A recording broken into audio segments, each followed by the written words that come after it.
কলকাতা বন্দর কেন্দ্রের বিজেপি প্রার্থী রাকেশ সিং, তাকে দেখেও জয় বাংলা স্লোগান, এবং যার পর নাই অসন্তুষ্ট হন রাকেশ সিং। এলাকায় যথেষ্ট উত্তেজনা তৈরি হয়।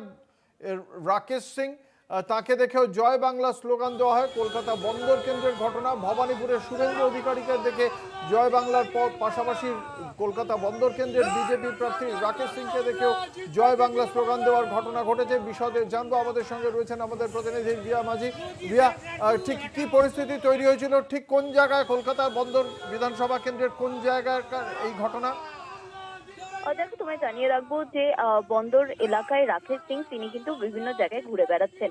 এই মুহূর্তে ভূকৈলাস রোড সেই একটি গলির মধ্যে রাকেশ সিং তিনি রয়েছেন এবং বিভিন্ন এখানে যে বুথ রয়েছে সেগুলো তিনি পরিদর্শন করছেন।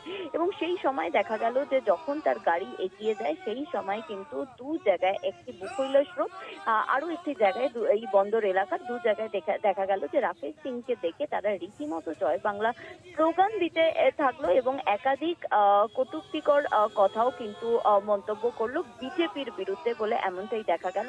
এবং জয় বাংলা স্লোগান কার্যত জয় বাংলা স্লোগানে কার্যত দুদিকে রাস্তা ফেটে পড়লো। যখনই রাকেশ সিং সেই গলির ভূকৈলাস রোডে সেই গলির ভিতরে ঢুকলো তখনই কিন্তু এই জয় বাংলা স্লোগান উঠতে আরম্ভ করলো। যতক্ষণ না রাকেশ সিং সেই গলি ছেড়ে বেরোলো ততক্ষণ কিন্তু এই জয় বাংলা স্লোগান জারি ছিল বলে এমনটাই দেখা গেল।